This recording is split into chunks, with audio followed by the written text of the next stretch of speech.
क्या कारण है जब कांग्रेस आती है तभी भ्रष्टाचार बढ़ता है? क्या इनका चोली दामन का संबंध है? भ्रष्टाचार और कांग्रेस, करप्शन और कांग्रेस दोनों का यही रिश्ता है। एक दूजे के लिए यह इनका आपस में रिश्ता है। हम बने तुम बने एक दूजे के लिए, यह करप्शन और कांग्रेस के बीच का रिश्ता है। गाना है, आजा शाम होने आई, मौसम ने ली अंगड़ाई, तू चल मैं आई। विरोधी क्या, दुनिया का कोई व्यक्ति उंगली उठाकर नहीं कह सकता कि हमारी सरकार के दामन पर एक भी भ्रष्टाचार का कोई दाग लगा। कोई नहीं कह सकता। क्या कारण है जब कांग्रेस आती है तभी भ्रष्टाचार बढ़ता है? क्या इनका चोली दामन का संबंध है?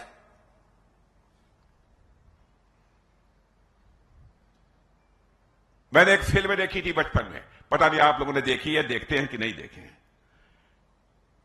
मुझे कभी कभी लगता है कि उसने सही कहा था। भ्रष्टाचार और कांग्रेस, करप्शन और कांग्रेस दोनों का यही रिश्ता है। एक दूजे के लिए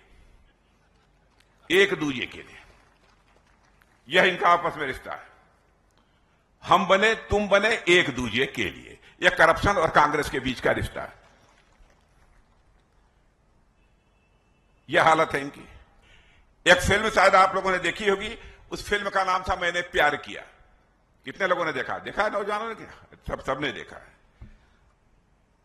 तो उसमें गाना है, आपको याद होगा, और गाना है, आजा शाम होने आई, मौसम ने ली अंगड़ाई, तू चल मैं आई। अरे करप्शन कहेगा कांग्रेस से, तू चल सरकार बना, मैं आई तुम्हारे में साथ हूं। यह हालत हो गई। जब इनकी सरकार बनती है तब तब करप्शन बढ़ता है।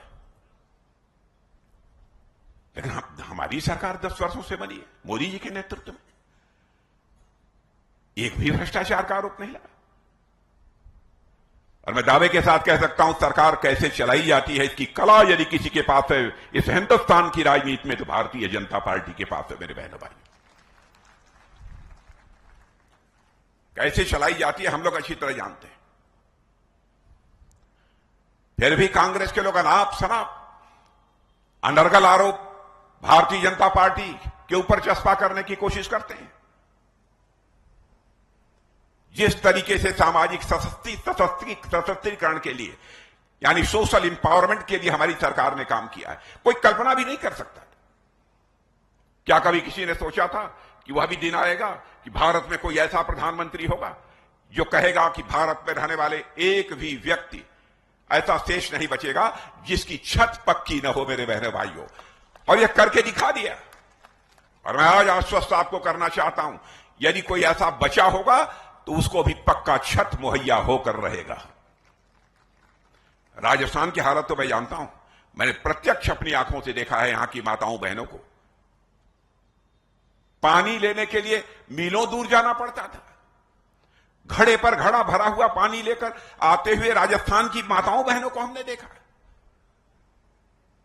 पहली बार किसी संवेदनशील प्रधानमंत्री ने यह सोचा है कि हिंदुस्तान का एक भी घर शेष नहीं बचना चाहिए जिस घर में नल के माध्यम से जल न पहुंच जाए। शौचालय सरकार बनाएगी। जब यह फैसला लेने के बाद इसकी घोषणा हुई तो कांग्रेस के लोग कह रहे थे, अब आप लोग शौचालय बनवाने के लिए आए हैं क्या? बहनों भाइयों, गरीब माताओं बहनों की इज्जत नहीं होती? क्या उनके लिए शौचालय नहीं चाहिए? लेकिन हमारी सरकार ने घर घर में शौचालय बनवाए।